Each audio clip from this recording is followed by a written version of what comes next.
Olá pessoal, o meu objetivo agora aqui é comentar um pouco alguns trechos aqui selecionados dos escritos do Leonardo da Vinci como o exemplo, né, de um pensamento renascentista sobre as artes, sobre a beleza, né, naquilo que ficou conhecido como o parágone, né, a comparação das artes, né? É importante, né, enfocar o Leonardo da Vinci porque ele, além de, né, outros talentos que ele tinha, de como cientista, engenheiro e enfim, outras coisas, né, ele como artista é também mais conhecido como pintor, naturalmente, mas era também músico, poeta, né? Então é muito interessante, né, a ideia, né, da comparação das artes, porque ele assume, né, o ponto de vista da pintura, mesmo sendo versado, né, e praticante, né, de outras artes também, né, como por exemplo, como eu já disse, a música e a poesia, né? Uma coisa das mais interessantes a ser observada aí na proposta do Da Vinci, primeiro, a sua desvinculação muito evidente, né, quase completa, do conhecimento, né, baseado na experiência, para o qual a gente vai ver a pintura tem um papel muito importante. Então a desvinculação desse conhecimento da teologia, são dois âmbitos, né, que não se misturam para Leonardo da Vinci. O que é um ponto de vista coerente, né, com aquilo que é conhecido como o humanismo, né, renascentista, né?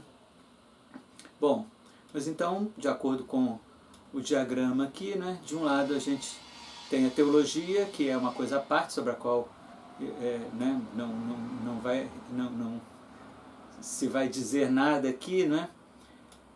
E o conhecimento que a gente poderia chamar de científico, né, que é um conhecimento baseado em matemática e experiência, mas com um significado muito específico, que não é aquele que veio a ocorrer, digamos, um século depois disso, né? Nós estamos falando aqui da virada do século XV para o século XVI, né? O Tratato de la Pittura, né, onde estão colocadas aí as principais reflexões do Leonardo da Vinci sobre as artes, sobre o conhecimento, sobre a relação entre as artes, etc. Ele foi escrito entre 1495 e 1499, né? Então vocês veem que está bem finalzinho do século XV, né, quase aí preparando para chegar no século XVI. O que é interessante aqui é a gente observar o seguinte: do mesmo tronco aqui, disso que ele chama de conhecimento baseado em matemática e experiência, a gente tem de um lado a mecânica, não é? Quer dizer, como estudo de leis, do movimento, do equilíbrio das massas, dos corpos, etc., de um lado, né? Do outro lado, a gente tem poesia e literatura e, juntamente, né, com a poesia e literatura, a música, não é? Do lado direito aqui, a gente vê que a arquitetura ela é derivada diretamente da mecânica, não é? Que ela trabalha exatamente também com o equilíbrio, né, das massas, dos corpos, né, das formas, etc., né? E é curioso observar nesse diagrama aqui que a pintura aparece duas vezes. Ela aparece uma vez aí com letra minúscula, né? Aliás, com letra maiúscula só começando, né, mas em caixa baixa, como, digamos assim, o ofício, né, factual de se pintar alguma coisa, né? Mas tem um significado que é o significado mais importante para o Da Vinci, que é um significado forte do termo pintura, que está tudo em caixa alta aqui embaixo, né, para onde tende tudo, né, todas as outras artes, né, e ofícios, né, e que é disso que a gente vai falar aqui, né, citando principalmente trechos aí dos escritos do próprio Da Vinci, né? É interessante observar que a denominação estética não existia ainda, não é? É uma coisa que vai acontecer bem aí 200 anos depois, né? Mas o Leonardo da Vinci, a seu modo, ele estava fazendo já estética, com essas reflexões dele, em que ele compara, ele fala das características da pintura, compara as artes com as ciências, né? Compara as artes entre si, né? Então é isso. Bom, a primeira questão, né, que ele aborda é exatamente a relação entre a pintura e a ciência, né? E ele tem esse conceito de ciência mecânica, não é? E um dos principais tópicos aqui que ele discute é exatamente qual ciência que pode ser considerada mecânica e qual não pode ser considerada mecânica, né? Então, citando aqui, ele diz: chama-se mecânica aquela disciplina que deriva da experiência científica, aquela que tem sua origem e suas conclusões na mente, e semi-mecânica aquela que se origina numa teoria, mas termina numa atividade manual. Fim de citação. A gente vai ver aqui que essa segunda espécie, né, que ele chama de semi-mecânica, é aquela que talvez assuma o papel principal aí, nessa oferta, não é, teórica que o Da Vinci faz, até porque é coerente com a sua condição de artista e principalmente de pintor, né? Mas ele fala: mas as verdadeiras ciências são aquelas que se tornam conhecidas para nós por nossos sentidos, por meio da experiência, e cala a língua dos preconceituosos. Isso tem aqui uma importância muito grande, porque o Renascimento, como a gente sabe, é um momento assim, da cultura europeia com forte resistência à cultura medieval, né? Que era, em termos do pensamento, era muito dominada pela escolástica, que foi considerada a partir do Renascimento um tipo de conhecimento que desconsiderava totalmente aquilo que acontecia na experiência, né? Então, o Renascimento como um todo, quer dizer, a teoria que embasa muitas das ações dos pensadores e dos artistas renascentistas é a ideia de que é necessário olhar para a natureza, observar as coisas, né? E então, quando ele fala que cala a língua dos preconceituosos, os preconceituosos, ele está se referindo exatamente aos escolásticos, né, aos tomistas, né, que tinham já uma teoria que, no entender aí dos renascentistas, era uma coisa fechada, e que se a experiência não correspondesse a essa teoria fechada, a experiência estava errada, não a teoria, né? E eles, a partir desse momento, eles mudam, né? Começam a mudar radicalmente esse ponto de vista, né? Na sequência aí dessa discussão sobre pintura e ciência, ele fala, por exemplo, da astronomia. Ele diz: astronomia e outras disciplinas procedem por meio de atividades manuais depois de terem sido intelectuais. Do mesmo modo, as pinturas estão primeiramente na mente daquele que as concebe e não podem atingir a perfeição sem atividade manual. Então, aqui é interessante que ele equipara um pouco, né, a pintura, ainda que seja muito diferente a pintura e a astronomia. Ele observa esse fato, né, delas terem em comum de começarem em atividades mentais, né, e desembocarem em atividades manuais, né? A pintura seria para ele o grande paradigma, inclusive para as ciências, né, como a gente vai ver.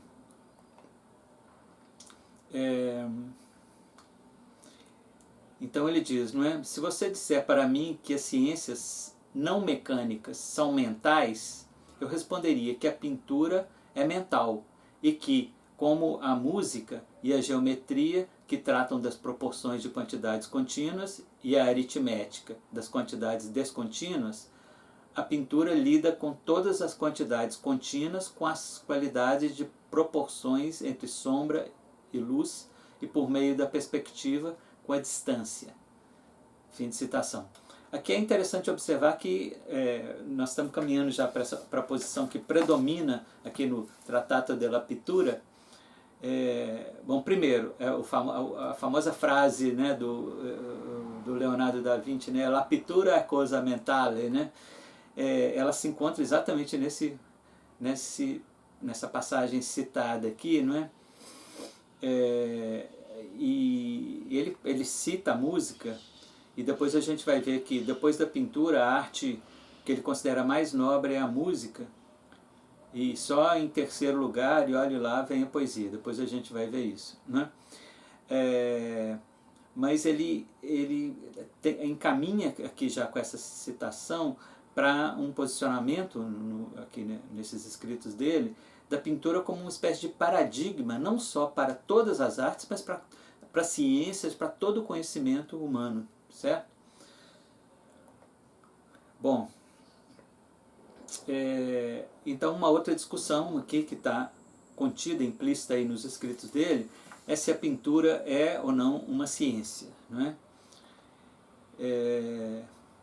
E então ele define ciência desse modo, né? Chama-se ciência aquele raciocínio que emana de primeiros princípios, além dos quais nada há na natureza que poderia ser objeto da dita ciência. Fim de citação. A ideia realmente, né, quer dizer, de uma ciência, já está se gestando aí, não é? A ideia de ciência que vai se consolidar mesmo aí a partir de 100 anos depois, né, na Revolução Mecanicista, né? Mas que está, enquanto dá seus primeiros passos, está engatinhando nesse momento aí renascentista, né, da virada do século XV para o século XVI. Então, continuando aqui na citação, assim, na quantidade contínua ou ciência da geometria, começa-se com a superfície do objeto e se descobre que essa superfície tem origem na linha que a delimita. Mas isso ainda não é satisfatório, porque sabemos que a linha tem sua origem no ponto, e o ponto é o que exclui qualquer coisa menor. Então, essa questão, não é, da linha, não é, quer dizer, da delimitação da superfície pela linha, não é? E isso tem a ver com essa, não é, porque ele pensa nisso como sendo a base, né, sobre a qual a pintura se desenvolve, e isso tem esse caráter de fundamento realmente que ele atribui à pintura. Isso eu acredito que vai ficar mais claro depois, né?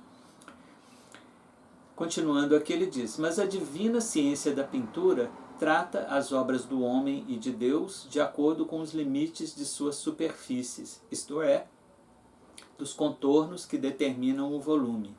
Isso é o que torna possível a perfeição das estátuas do escultor.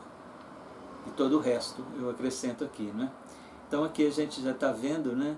Quer dizer, como que a linha, quer dizer, na pintura, a pintura depende de delimitação de superfície, e essa delimitação de superfície é uma espécie de base para tudo que se faz, não é? Como ele diz, as obras do homem e de Deus, né?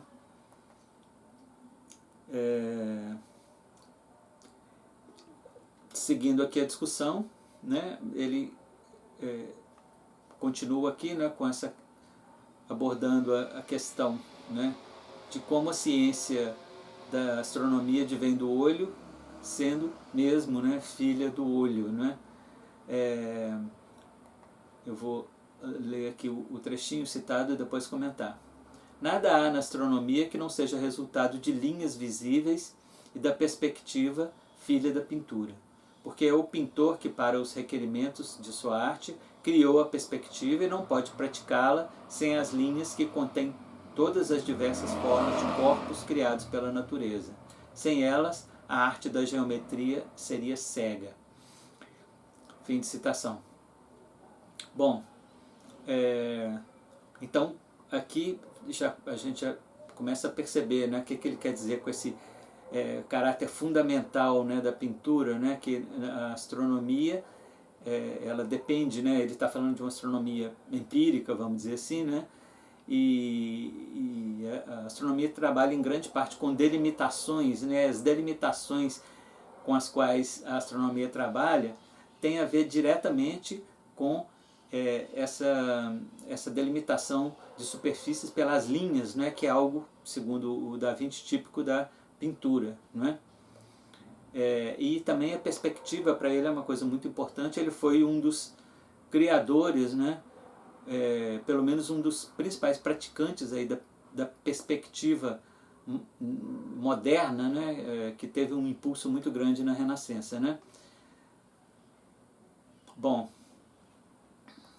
na sequência ele diz: uma vez que o geômetra reduz todas as superfícies delimitadas por linhas à figura do quadrado e todos os volumes a cubos, e os matemáticos procedem do mesmo modo, essas duas ciências não se ocupam de nada que não seja o conhecimento de quantidades contínuas e descontínuas e não tratam da qualidade que é a beleza das criações da natureza e a graça do mundo.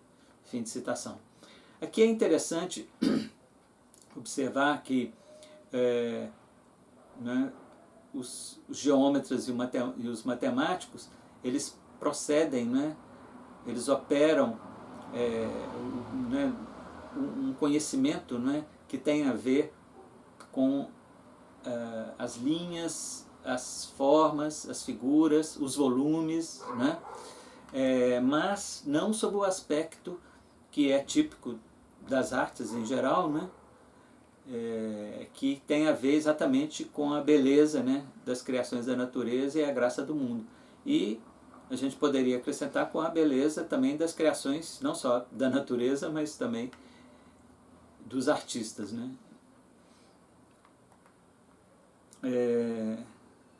Bom, seguindo aqui, ele trata desse tópico, né, que diz o seguinte, que a pintura abrange as superfícies, formas e cores dos corpos naturais, mas a filosofia apenas suas propriedades naturais. Aqui é interessante porque ele está falando, quando ele se refere à filosofia aqui, ele está falando um pouco mais de ciência, de um modo geral, do que de filosofia tal como a gente entende hoje, né? Filosofia naturalis, né? Filosofia da natureza. Então ele diz, a pintura se ocupa de superfícies, cores e formas de tudo criado pela natureza. E a filosofia penetra essas coisas pela consideração das propriedades nelas inerentes, né? A pintura, portanto, ela enfoca, né, aí, esses aspectos externos das coisas, né, e a filosofia penetra, né, no que está, digamos, por dentro, por trás disso tudo, né, mas a importância da pintura é muito grande porque toda a questão do invólucro das coisas, segundo Da Vinci, é dada por ela, né. Ele diz, mas a filosofia não é recompensada por aquela verdade que o pintor que abraça a verdade primeira consegue, porque o olho é menos enganado, né? De novo, a ideia que eu já disse, né, que é tipicamente renascentista, né, da experiência como um embasamento importante aí para o pensamento, né? Num segundo tópico aqui, né, que começa a comparação propriamente dita, né, da pintura, música e poesia. Então nesse item, né, que ele chama de conclusão da disputa entre o poeta e o pintor, ele diz, uma vez que concluímos que em princípio a poesia fala a inteligência do cego e a pintura a do surdo, concedemos proporcionalmente um valor maior à pintura do que à poesia, já que aquela serve a um sentido melhor e mais nobre. A pintura, não é? Fim de citação. Alguém perder a vista significa ficar privado da beleza do universo e é como um homem vivo ficar trancado num túmulo, o qual ele pode existir e se mover. Né? Então, a nobreza, a maior relevância da pintura, né? O Da Vinci procura fundamentar na maior importância, né? Na nobreza, na maior nobreza, segundo ele, do sentido da visão, né? E ele a conclusão aí da disputa, né, entre o poeta e o pintor, né, eu cito, ele diz: o olho é o príncipe da matemática, suas ciências são muito certas.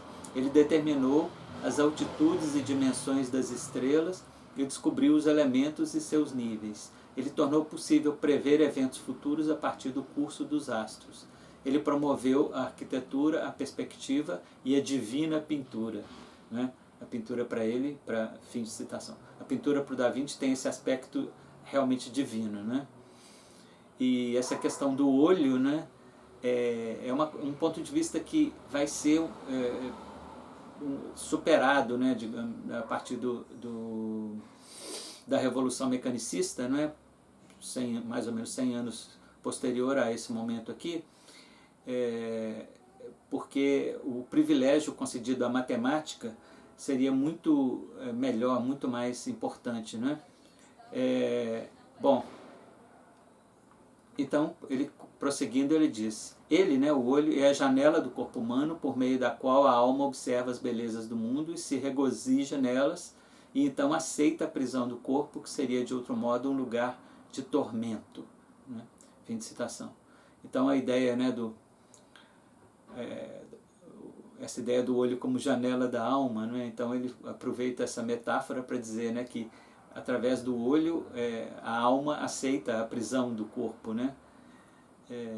Exatamente porque o olho possibilita o conhecimento aí de coisas maravilhosas, né? Então ele prossegue a discussão aprofundando aí nessa questão da vista, do olho, né? Da visão, né? Ele diz: certamente não há pessoa que não preferiria perder o sentido da audição, assim como do olfato, do que perder o da visão. Seguindo, né? Porque apesar da perda da audição significar a perda de todas as disciplinas que usam a palavra, alguém poderia aceitar isso desde que não ficasse privado da beleza do mundo, que é anexada à forma de todas as coisas, tanto naturais quanto feitas pelo homem. Agora, então, quer dizer, ele entra na discussão aí sobre as diferenças e semelhanças entre a pintura e a poesia. Naturalmente, ele vai privilegiar, né, como eu já sugeri anteriormente, a pintura em relação à poesia, né? Então ele diz: é um pecado contra a natureza contar ao ouvido o que deveria ser contado pelo olho. Dever-se-ia considerar isso função da música e não da ciência da pintura, a única imitadora de formas naturais e de todas as coisas, né? Fim de citação. De novo aqui a pintura, né, como essa arte que dá fundamento, né, a todas as artes e, no entender dele, até mesmo a todas as ciências, né? Seguindo aqui ele diz: pintura é poesia muda e poesia é pintura cega. O propósito de cada uma é imitar a natureza com os meios ao seu dispor. Fim de citação. Aqui é interessante que ele, né, apesar dele considerar a superioridade da pintura, né, ele delimita um pouco, né, o campo de ação de cada uma, né? Seguindo aqui essa comparação entre pintura e poesia, ele diz: a imaginação não vê tão perfeitamente quanto o olho recebe as imagens ou semelhanças dos objetos e torna-as disponíveis para as percepções, a partir das quais elas são transmitidas à comunidade dos sentidos, onde são ajuizadas, né? Então a ideia de que o olho realmente ele tem essa função insubstituível, né? Que não pode ser, por exemplo, substituída pela imaginação, né? O olho ele tem uma acuidade, né, que nenhum outro sentido humano tem, e nem mesmo a capacidade de gerar imagens internamente, a nossa imaginação tem também, né?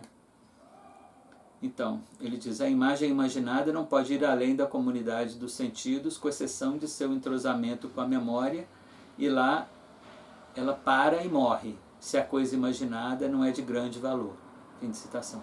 Aqui ele só repisa essa superioridade, né, do sentido da visão, até mesmo sobre a imaginação nossa, né? seguindo então aqui essa comparação entre pintura e poesia, ele diz: e desse modo, é desse modo que a poesia existe na mente ou na imaginação do poeta, que evoca as mesmas coisas que o pintor, e por essa razão se considera igual ao pintor, mas na verdade está longe disso, como demonstramos, né? Fim de citação aqui, ele provocando aqui, né, reafirmando o que ele considera a superioridade da pintura sobre a poesia, por exemplo, né? Então, na sequência, ele diz: desse modo, podemos dizer com boas razões que, no domínio do ficcional, existe a mesma diferença entre pintura e poesia que existe entre um corpo e a sombra dele derivada. Mais uma provocação aqui, né? Quer dizer, o corpo diz respeito à pintura, né? E a poesia diz respeito à sombra que é derivada do corpo, né? Porque a poesia, pela mediação da linguagem, né, ela seria, no entender do Da Vinci, claramente inferior, né? Prosseguindo então essa comparação entre pintura e poesia, ele diz: a única função particular do poeta é inventar as palavras das pessoas que falam, e essas são as únicas coisas que ele pode apresentar ao sentido da audição no seu estado natural. Em todas as outras matérias o pintor o supera, né? Então aqui ele concede, né, digamos, esse refúgio, digamos, da poesia, né, no sentido da invenção das palavras, né, a repercussão, né, que essas palavras inventadas têm sobre o sentido da audição, né? E nisso realmente ele concede que há uma superioridade, uma peculiaridade da poesia, né? Sendo que, como está falado literalmente aqui, em todo mais o pintor supera o poeta, né? Na sequência ele diz: o escopo da pintura é incomparavelmente maior que aquele das palavras, pois o pintor cria um número infinito de coisas que a fala não pode sequer nomear, porque a ela falta as palavras apropriadas. Fim de citação. E aqui, né, ele reafirma, né, isso que ele pode considerar aqui como sendo uma propriedade típica, né, da pintura, né? Quer dizer, nomear, quer dizer, o pintor mostra coisas que a poesia jamais poderia mostrar, porque faltariam as palavras, né? Porque a matéria-prima da poesia são as palavras, e a ela faltaria então esse material, né?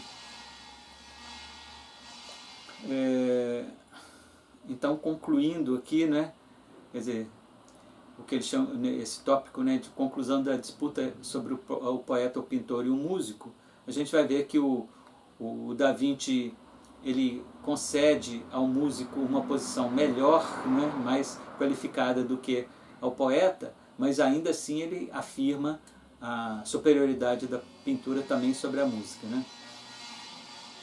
Então ele diz: há a mesma diferença entre a representação de coisas corpóreas pelo pintor e pelo poeta que há entre corpos que foram desmembrados e corpos que estão inteiros.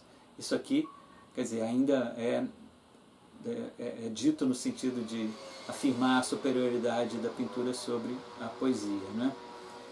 No caso os corpos desmembrados são aquilo que é apontado, né, pelo poeta, né? E os corpos inteiros são aquilo que é representado pela poesia, né? Então o poeta, citando aqui mais uma vez, o poeta, descrevendo a beleza ou fealdade de um corpo, descreve membro por membro, um depois do outro. O pintor torna-o visível de uma vez. Fim de citação. Essa é a ideia, né, da possibilidade da captura da imagem, né, pelo pintor, produzir uma totalidade, né, sendo que a poesia ela poderia descrever, né, algo existente, mas parte por parte, né? Então não há como a poesia retratar uma totalidade, como no caso da produção de uma imagem pelo pintor, né? Ainda nesse tópico aqui da conclusão da disputa, né, ele diz: o poeta não pode dar-lhe em palavras a verdadeira forma das partes das quais o todo é composto, como pode o pintor, que põe-na diante de você com a veracidade da natureza. É mais ou menos aí uma decorrência do que foi falado anteriormente, né? A mesma coisa que ocorre ao poeta ocorre ao músico. E agora começa, né, fazendo um parênteses aqui, começa a comparação com a música, né? Então, começando de novo. A mesma coisa que ocorre ao poeta ocorre ao músico, que, por si só, canta uma canção composta para 4 vozes, cantando primeiro a parte do soprano, depois o tenor, continuando com o contralto e finalmente com o baixo. Isso exclui a graça das relações harmoniosas que resultam dos acordes. Fim de citação. Então, assim como o poeta, ele, ao descrever algo, ele tem que ir paulatinamente, né? No músico, né? E o Da Vinci está falando já de uma música, de uma concepção musical baseada na harmonia, né? Das vozes, por exemplo, né? Então, o mesmo cantor, ele não poderia cantar as 4 vozes ao mesmo tempo, né?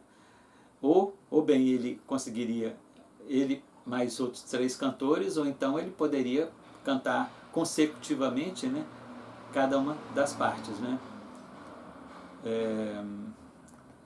Então, na sequência aqui, né, ele diz: a música com seus acordes harmoniosos também produz melodias suaves compostas de várias vozes.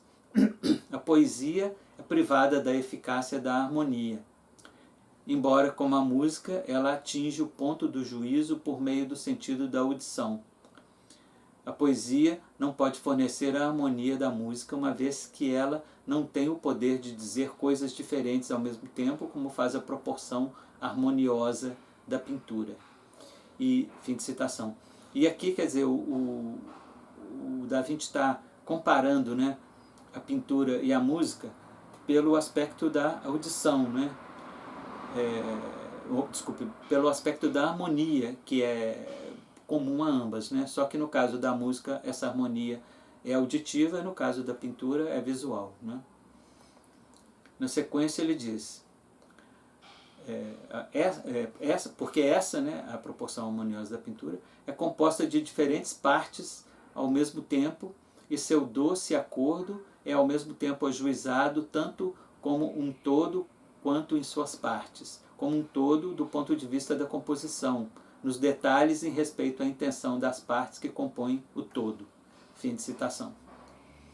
Tudo isso, quer dizer, tem diretamente a ver com o que ele falou acima da harmonia, né? Então, seguindo aí essa conclusão da disputa, ele diz: desse modo, o poeta permanece muito atrás do pintor na representação de coisas corpóreas e muito atrás do músico na representação das coisas invisíveis. Fim de citação. E aqui, então, ele estabelece essa hierarquia, né? Em primeiro lugar, a pintura, em segundo, a música, e em terceiro, a poesia. Na sequência, ele diz: se você deseja definir a verdadeira função do poeta, você descobrirá que ele não é mais do que um colecionador de bens roubados de outras disciplinas, das quais ele faz uma composição mentirosa. Ou, se você quiser expressá-lo mais polidamente, uma composição ficcional. Fim de citação. Aqui, né, como se diz, ele pegou pesado, né, porque pelo fato, né, da poesia não lidar diretamente com matérias concretas, né? No caso da música com sons puros, né?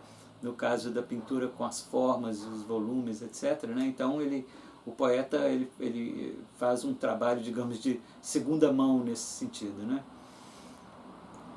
De acordo aí com o ponto de vista do Da Vinci, né? Então, agora, quer dizer, o Da Vinci imagina um diálogo, né, do músico com o pintor, o músico querendo um pouco correr atrás, né? Ele diz: o músico diz que sua disciplina é comparável com aquela do pintor porque ela consiste em um corpo de elementos dos quais o ouvinte pode contemplar todas as graças em tantos compassos harmoniosos quanto há compassos nos quais a música nasce e morre.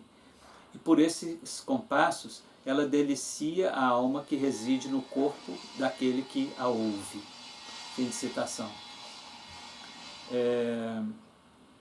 Mas aí o pintor vai retrucar, né? O pintor responde que o corpo, que é composto de membros humanos, não proporciona prazer por meio de compassos de harmonia, nos quais sua beleza deve mudar e assumir uma forma diferente. Nem ela tem que nascer e, consequentemente, morrer, porque a pintura permite que o prazer dure por muitos anos. Fim de citação.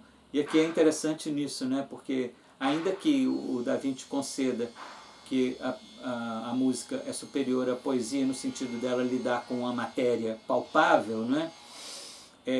Para o Da Vinci, a matéria com a qual a pintura lida é muito mais palpável e é alguma coisa durável, né?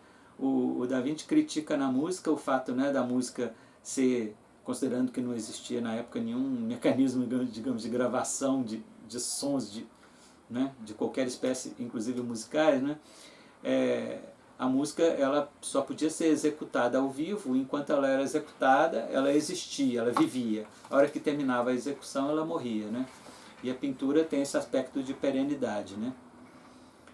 Então, por isso que ele diz, ela tem a excelente qualidade de preservar a harmonia finamente proporcionada, ela, quer dizer, a pintura, né?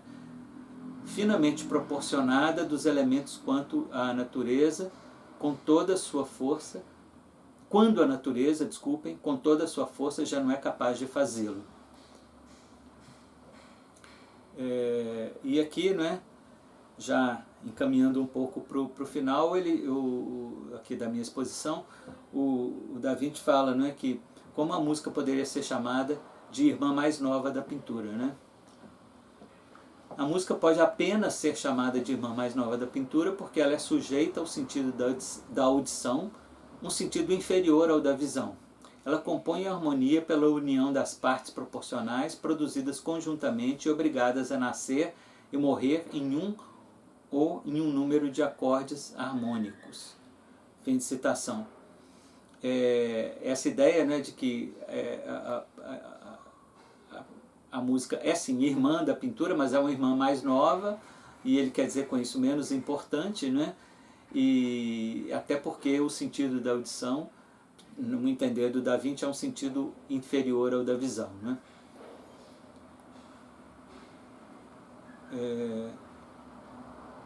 Esses acordes, né, da música contêm a relação de elementos a partir dos quais a harmonia é criada, uma harmonia não diferente da linha que delimita as formas que perfazem a beleza humana. Fim de citação. Nesse sentido, a música não deixa de ser comparável à pintura, ainda que inferior a ela, né? Então, e praticamente concluindo aqui, né, ele diz, mas a pintura prevalece sobre a música e a domina, porque ela não morre assim que é criada, como faz a desafortunada música. Desse modo, ela permanece no ser, ela, quer dizer, a pintura, né, no ser, e mostra-lhe como vivo o que na verdade é apenas uma superfície. Fim de citação. E com isso eu termino aqui a minha exposição. Eu gostaria de fazer só uma última observação aqui, que é a seguinte: essa ideia da comparação entre as artes, que é, tanto quanto eu sei, inaugurada aí pelo Da Vinci, né, no seu Trattato della Pittura, é alguma coisa que se tornou recorrente no pensamento europeu, no pensamento ocidental sobre as artes, né? E teve pontos muito importantes aí, né? Digamos, do século XVI para cá, né? Então, eu poderia citar a discussão do Rousseau sobre a língua, né? O seu tratado sobre a origem das línguas. Poderia citar também o Lessing, no seu Laocoonte, né, que ele faz exatamente uma comparação, só que o Lessing inverte a questão.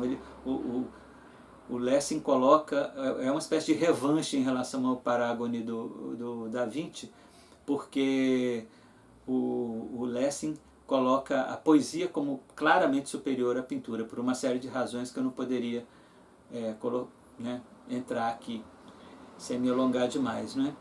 E depois do século XIX tem aí posicionamentos muito importantes, né, como o do Schopenhauer, quando faz a comparação da música com as artes plásticas, do Nietzsche também, não é? E no século XX tem discussões muito importantes sobre isso também, como a do Adorno, por exemplo, né?